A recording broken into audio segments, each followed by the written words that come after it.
All right, hey, what's up, guys? Coach Matt, Play Fast Football. Sorry about my voice. I'm a little bit under the weather this week. Got some kind of cold going on, so sorry that you're going to hear me either coughing or my voice is not as loud as it normally is. But I'm going to do a video today on press releases for wide receivers.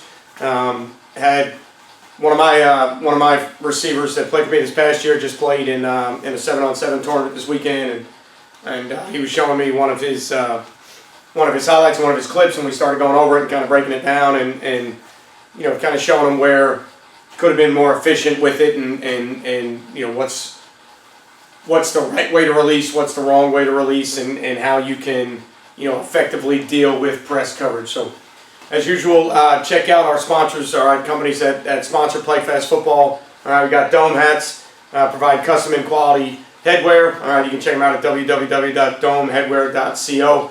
All right, we've got GameStrat, which is our sideline replay system. It's the #1 system. Coaches looking for a reliable and affordable sideline replay system. We used it last year. We'll use it again next year. Defensive Coordinator 1, all right, which is an app that just came out this January. We'll be trying it out in our spring game. It's an app that allows you to use real-time, in-game data, all right, to make calls and to figure out what you're calling based on what you're seeing, so that when you come up with your game plan and you think you're going to see certain personnel groupings or certain runs or certain passes or certain formations or certain tendencies to the boundary, certain tendencies to the field, or certain tendencies strong and weak, now when things are starting to happen in game, you can make your calls based on the in-game data, because you can see what's actually being run and how it's being run against the calls that you're making, and then you can start to see what's working against what they're actually doing. All right, so I think it's going to be a phenomenal tool for coaches. Just Play Football, which is provides software. It's Playbook app. It's Playbook software. Excuse me. It's Playbook that I use when I draw diagrams for webinars that I do, or clinics, or when I'm traveling around or doing any presentations. It's the software that I use, and they've got some new things coming out that I think are going to be real interesting, and I'm excited to try some of those out. And then Max One app, which is a strength training app, but it's basically also an all-in-one platform for you to be able to message and communicate with your team. You build your workouts on a player's phone, so the player, as long as they have their phone, they can have their workout on the phone. The workouts can be different. They can be individual, so each kid that has his phone has their own individual workouts. You can create multiple different workouts for the kids, and they can all access it on their phone. So it's a great tool to use for your team, whether it's a small team, large team. You can get some communication, some messaging, and build your workouts, your agility workouts, strength training workouts, whatever you may be doing through Max One. Okay, so you know, recently, the last couple of years, 7-on-7 stuff is kind of exploded as far as becoming a league with tournaments, and you know, it's the craze now in the off season that all quarterbacks, receivers, DBs, running backs, and skill players, they all want to be 7-on-7s. You got to play in these 7-on-7 tournaments, and you know, people out there saying that kids are getting exposure from these 7-on-7 tournaments, and you know, there's probably a lot of truth to a lot of those statements. And anytime you got kids that are playing the game of football, catching, throwing, running routes, defending, working on press coverage, working on transitions, working on drops, working on coverages, working on reading coverages, you know, it's always going to be a benefit to a player. So you can't say that 7-on-7 is a detriment to the game of football.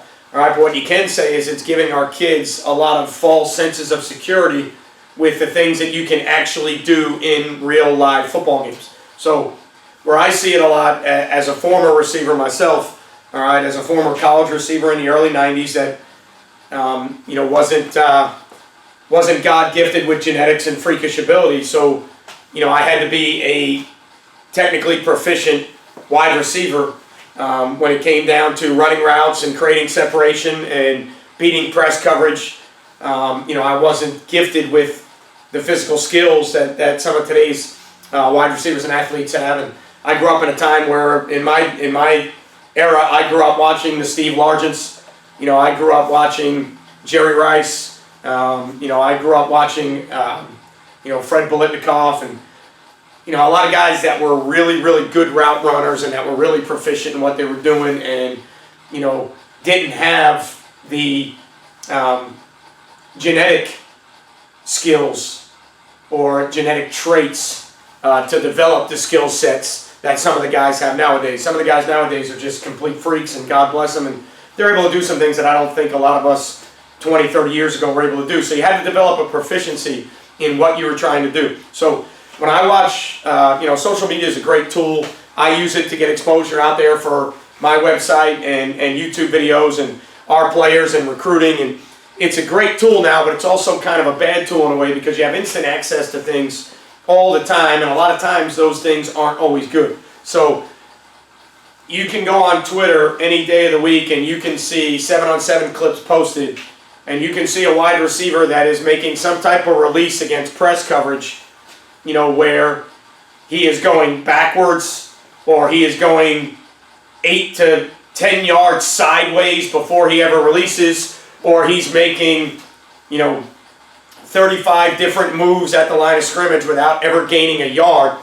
And because it's in a 7-on-7 setting where there is nobody rushing the passer and you have a 4-second count or whatever you have to get rid of the ball, what it's doing is it's ingraining a false sense of security, telling receivers that that's what you can do to actually release when you get in a live football game. And that is the furthest thing from the truth. On a defensive perspective, you turn it on and you see a lot of 7-on-7 clips with DBs throwing guys to the ground and, grabbing guys and throwing them to the ground. And, you're creating a false sense of security about what a DB can actually do in press coverage and how he needs to play that coverage if you're going to play press coverage in a game.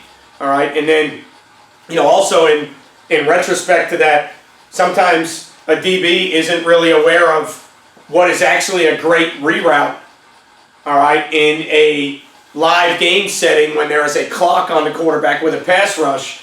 In a 7-on-7 setting, that reroute may not be as effective because you have more time to throw the ball with nobody in a quarterback's face. So, the 7-on-7 stuff is good for certain things, but I think it's bad for certain things. So when I think about press releasing as a wide receiver, and when I talk to my wide receivers about it, or any wide receivers that I ever talk to, the three biggest things I'm always going to talk to them about are leverage, framework, efficiency of movement. All right, so as a receiver, one of the things that you have to understand is football is a territorial game. It's got an offense attacking a defense and trying to move the ball down the field. So the offense's goal is always to move the ball down the field. So as a receiver, when you are running routes, in order for you to try and gain positive yardage, you must always be trying to do things up the field. Anything that you do in a sideways or backwards manner, all right, is not effectively attacking the field when we need to move the football in a forward manner, all right, or a positive yardage manner, okay? And anything that you do that affects your efficiency of movement to where you're backing up or going sideways 6 to 8 yards or taking time off of a clock that we know in our head in a live football game, the quarterback's got a certain clock. His drop is going to have to time up with your routes. The depth of his drop times up with the depth of your routes. All right, so when you're putting all those things together, wide receivers have to understand, all right, that when you are press releasing, all right, not only are we trying to create separation and get off the line of scrimmage, we're trying to gain vertical positive yards. All right, so the more we do backwards or side to side really doesn't do us a lot of good as a receiver. All right, so the first thing I always start with receivers is leverage and understanding leverage. When a DB plays you with a certain leverage, a receiver has to understand why that leverage is being played. That leverage is being played because the DB wants to win, and he is taught to win with his leverage. All right, so based on the coverage, if you've got a DB playing some type of press man inside leverage, okay, you can discern from that leverage that he does not want you inside, okay? So contrary to popular opinion for young receivers, if he does not want you inside, all right, releasing outside, path of least resistance is not going to create the separation that you need between, all right, you and the quarterback, all right, the separation between you and the DB and the throwing lane that you need to create for the quarterback is the proper way to explain it, all right? You need to create separation from the DB so that you have larger throwing windows, all right, so that your quarterback can get you the football and you can create, all right, bigger throwing windows for the quarterback to take those opportunities. You don't create separation by running away from leverage. You create separation by attacking leverage, all right? If it's a press defender, if it was a defender playing off coverage, okay, and he's playing you inside leverage. When you stem your routes, whatever routes you're trying to run, all right, 9 times out of 10 on those routes, you want to stem. If I'm here and the camera's inside of me, when I'm running that route, I would like to stem the route face up to the camera. I want to get the camera head up. I want to give myself two-way goes. I want to give myself the whole route tree, but I want to affect the leverage that the DB is playing. All right, so in a press situation, when a DB is playing inside leverage of you, the more you attack the inside leverage, the further you will get him to move inside. Okay, so if I want to run an outside route, all right, even if it was just a fade or a straight vertical route, if he's playing inside leverage by releasing straight outside, I don't accomplish the goal. All right, so in other words, if you're going to run a fade route, all right, and this is the back pylon, all right, and you are a wide receiver here, and you have a DB playing you, all right, with inside leverage, press man here. As a receiver, releasing straight to the pylon does not create separation, all right, from that DB. Okay, if you're going to do that and just throw straight up balls or jump balls, or you're 6'5" and that's the goal, to throw a back shoulder up ball, a little bit different story. If you're trying to create separation and give the QB room to throw the ball, okay, the idea is to attack the leverage inside first. Okay, so get him to be threatened inside. So work to get almost head up first, okay, and then if you're going to work a double move, you would make your moves outside, inside, and then you would release and try and stack the DB on your hip, all right, and fade to the back pylon. All right, so when you release, you would not release, all right, straight to the back pylon. You would release more vertically, keep the DB stacked on your hip, and then let the ball fade and bring you to the pylon, making the DB play through your back, okay, making the DB play through your back, not allowing the DB to play through your chest, because you have released straight outside and have to turn your body back to catch the ball. He can now play through your chest and through your hands. If you stack him on your hip, okay, and you work to threaten inside leverage at the line, all right, so you work to attack the leverage first, then you make your double move out in, get them stacked, and then you can work yourself to fade to the ball. Okay, so you always want to attack the leverage of the defender first to create more separation.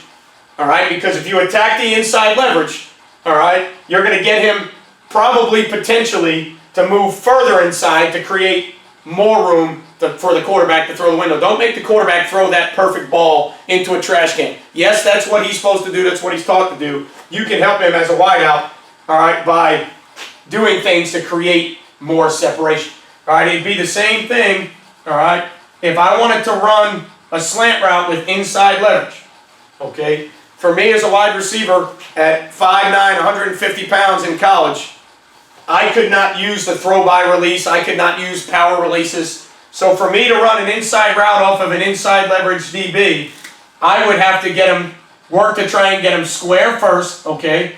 Then I would make a hard inside stick to an outside stick to then go back and run the slant route. All right, so we're talking about making double moves. That's not the only release you can make. You can vary your releases, but we're talking about making double moves right now, which would be, your first step would be the side of the route you're trying to run. Outside releasing route, my first move would be outside. Inside releasing route, my first move would be inside.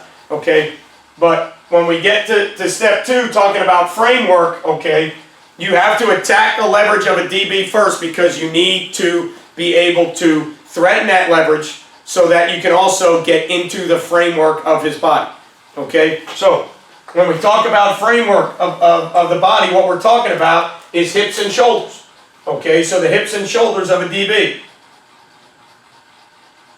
All right, so if I drop a wide receiver working against press coverage, all right, and I drop a DB in front of him where these two lines are, all right, the only effective moves you can make, all right, to try and get yourself open and to try and flip the hips of a defender have to be outside the framework, okay?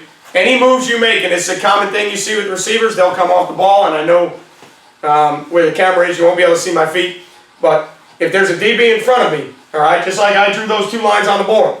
If I come off the ball and every move I can make a million moves with my feet. If they're all in front of the DB with all the head movements I want to make, the DB that's playing me, all right, when he goes to press, if he's an inch back guy or whatever, when he goes to press, if I never do anything outside of his framework, what is his framework? His hips, his shoulders, all the way down to his feet. That's his framework. If I never do anything outside of that framework, he never has to effectively turn to do anything. Okay, so the idea for me is I need to get him to turn so I can work against those hips. All right, so I need to get him to turn opposite of where I'd like to go so that when he opens the hips, I can release back where I need to be. I can't get any of those things to happen, all right, until I work outside the framework of his body. So all of my press release steps that I'm working need to be outside a framework, one or the other. So either way I'm moving, it's outside of a framework, however I'm moving. So if I'm teaching receivers press release off of DBs, and I put a body in front of them, I'm going to make sure that every release they make, their step has to be outside the framework, otherwise it's a waste of time. Okay? It's a waste of time. If you're not stepping outside the framework, you're not effectively doing the things you need to get that DB to open, flip, do the things you need to create separation. Okay? So again, if you've got it on a board like this, you've got a receiver, all right, you've got a DB that's lined up in front of him, his hips and shoulders, all right, which would be these outside shoulder, hip, all the way down to about the ankle and the foot. Those 2 lines there, all your moves need to be outside of that.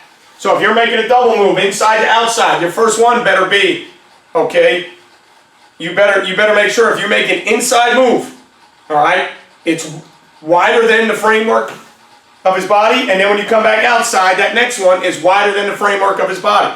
If all the moves you make are standing in place and they're within the framework of his body, you're not going to do anything to get yourself open. Okay? So, leverage, framework, efficiency of movement. The efficiency of movement has to understand that we've got to get ourselves open in X amount of time. All right? The quarterback has a clock to get rid of the ball. We've got to get ourselves open.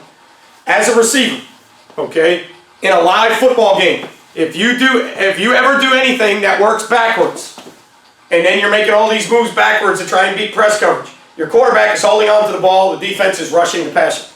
Okay? It's not effective. If you do anything side to side, left to right, 5 to 6 yards, you're being rerouted. All right? So if you do anything that doesn't work up the field and it's just sideways, back and forth, okay, you're not doing anything to effectively help yourself get open. All right? You may eventually get open in a 7-on-7 setting, but the problem is, in a live setting in a game, quarterback is under duress, under a pass rush, the ball is not going to get off. So efficiency of movement means out of our stance, trying not to make false steps, and making sure that we are working up the field. Okay? There's different styles of press coverage. If you have a guy that's an aggressive jump press coverage guy that tries to get 2 hands on you all the time. The other thing you got to understand with 7-on-7 that's not realistic sometimes, there's a neutral zone in football.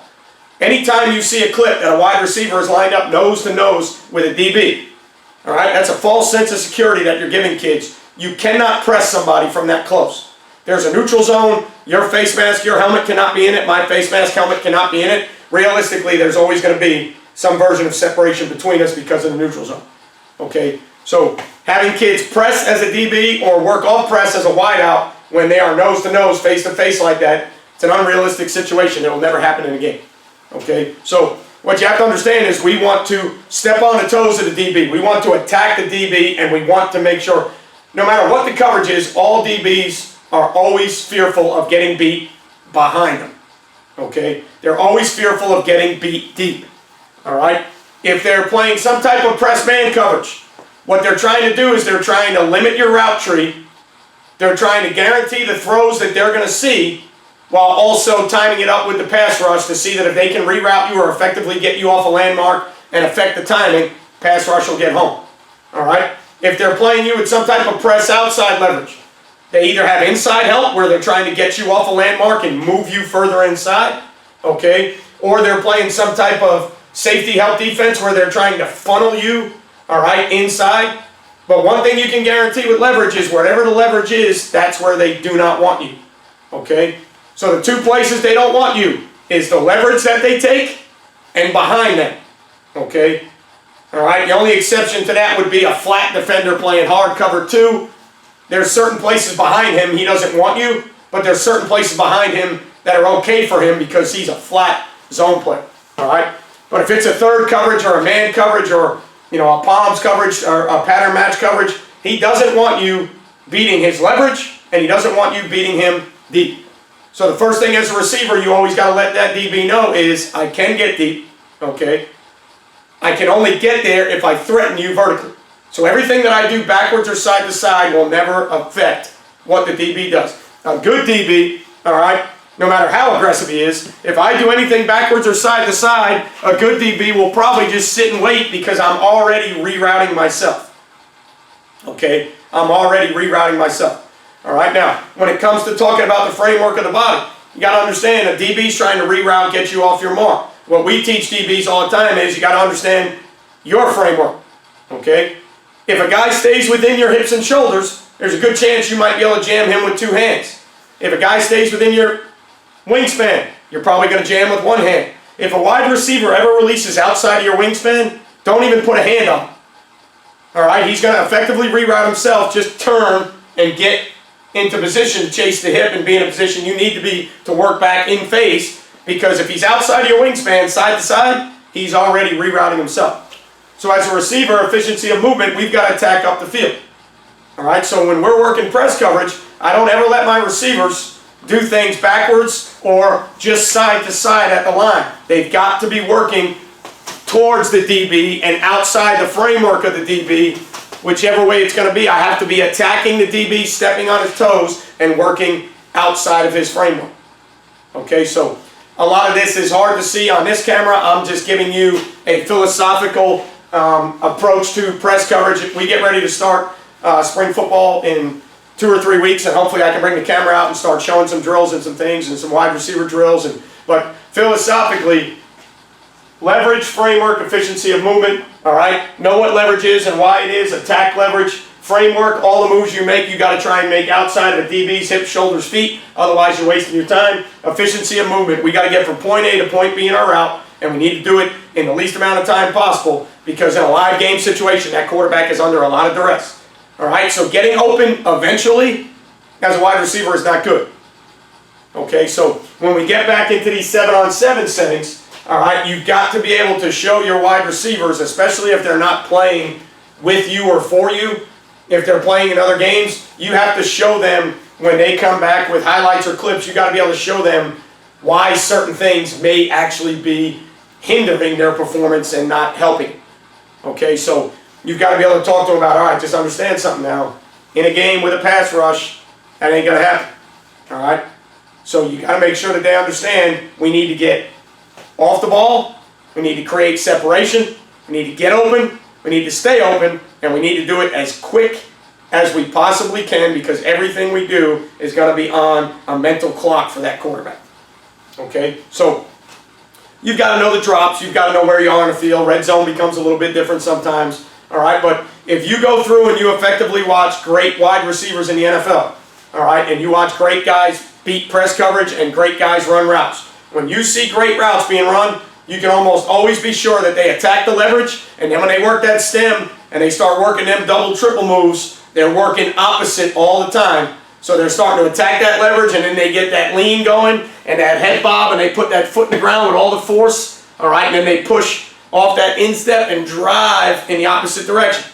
Right? You very rarely see great route runners run to the path of least resistance, away from leverage, and then just run the route from there because DBs will eat that alive. All right, they attack the leverage first, get that DB to think, oh, he's in that spot I don't want. Think about like Rip Liz match cover 3. All right, so you're playing a team that plays Rip Liz match cover 3, you're in the slot, and that DB is playing you with that outside leverage and that outside tilt. And you want to run that vertical route, and you look at him in that outside leverage, and you go, okay, if I just bang this vertical straight here, put a foot in the ground and go, all right, I'm already inside of him, I'm good. He's got free safety help, okay? He's got free safety help in the middle. He's trying to funnel you into the free safety. If you release straight up the field and inside, he's effectively done his job. But if you attack that outside linebacker strong safety and you work to his outside shoulder, all right, so again, if the camera, where the camera is, was like a rip whiz coverage and there's a free safety in the middle, how can I create more separation in the seam away from the free safety?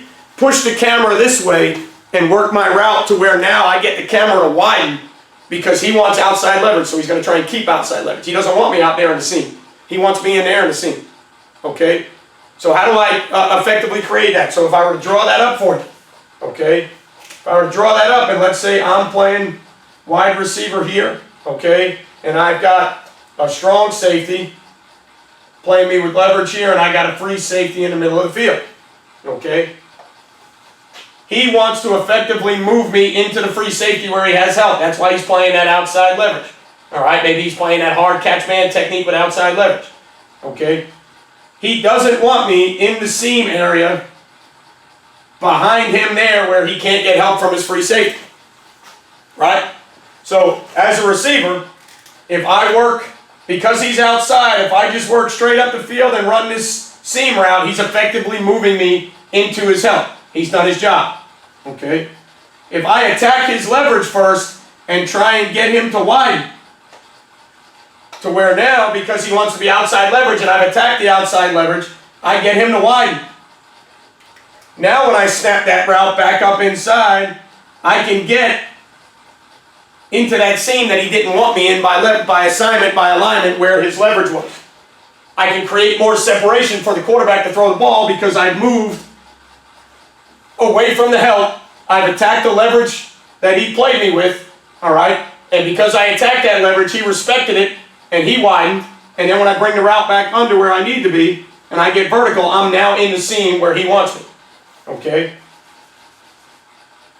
If he's here, and I release here, I'm going right back to where his help is. All right, so young receivers are always going to think that the path of least resistance is the easiest. They're always going to think that if a guy's playing a certain shade on me that I release opposite, it's actually 360 degrees at that. Okay?